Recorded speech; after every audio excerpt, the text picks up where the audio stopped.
नमस्कार, मी रुशाली यादव सारंग। या बुलेटिनमध्ये आपण टॉप 9 घडामोडींचा आढावा घेणार आहोत। सुरुवातीला मराठा आंदोलक आणि आंदोलनासंदर्भात आज कोर्टात सुनावणी झाली। कोर्टामध्ये नेमकं काय काय घडलं पाहूया त्याच संदर्भातल्या टॉप 9 बातम्या। आझाद मैदानाच्या व्यतिरिक्त कुठेही आंदोलन नको, खबरदारी घ्या। मुंबईमध्ये जिथे रस्ते अडवण्यात आले तिथून आंदोलकांना हटवा। उद्या 4 वाजेपर्यंत ही कारवाई करा। मुंबई हायकोर्टाचे राज्य सरकारला आदेश।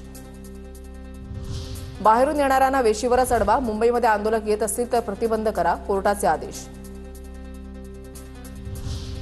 आंदोलनाच्या विरोधात नाही, पण नियमांचं पालन व्हावं। आम्ही दिलेल्या अटी नियमांचं सरकारनं पालन करावं। मुंबईकरांना उगाच त्रास होता कामा नये, कोर्टाचे आदेश। आझाद मैदानाच्या व्यतिरिक्त इतर ठिकाणी आंदोलकांनी वावरू नये। 5,000पेक्षा जास्त लोक आणू नयेत। आयोजकांची ही जबाबदारी होती, कोर्टाचं म्हणणं।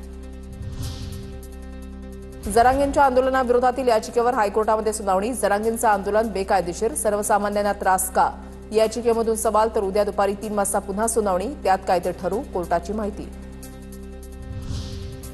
मुख्यमंत्री मराठा नाही म्हणून घडून आणलं जात आहे, गुणरत्न सदावर्ते यांचा कोर्टामध्ये युक्तिवाद। हमीपत्रामध्ये जरांगेंनी नियम पाळणार सांगितलं, पण नियम पाळले नाहीत। आंदोलनाला फक्त 6 वाजेपर्यंत परवानगी होती, त्याचं उल्लंघन झालं। महाधिवक्त्यांना कोर्टामध्ये त्यांनी बाजू मांडली। कोर्टाला घेराव, रस्ते अडवले, हे शांततेचं आंदोलन आहे का? शांततेनं आंदोलन सुरू, असं वकिलानं म्हटल्यानं कोर्टाचं उत्तर। हमीपत्रावरील जरांगेंची सही पडताळली आहे का? कोर्टाचा सवाल। तर सही जरांगेंचीच, महाधिवक्ता यांची माहिती। तर जरांगेंच्या आवरण उपोषणाची कोर्टानं गंभीर दखल घेतली। एका वृत्तपत्राच्या बातमीची कोर्टाकडून गंभीर दखल। मराठा आंदोलनासाठी स्टेडियम देण्याची आंदोलकांच्या वकिलांची मागणी। तर दोन्ही स्टेडियम ही ऐतिहासिक ठिकाणं, तुम्ही काय बोलताय हे समजतंय का? स्टेडियमची मागणी फेटाळत कोर्टानं सुनावलं।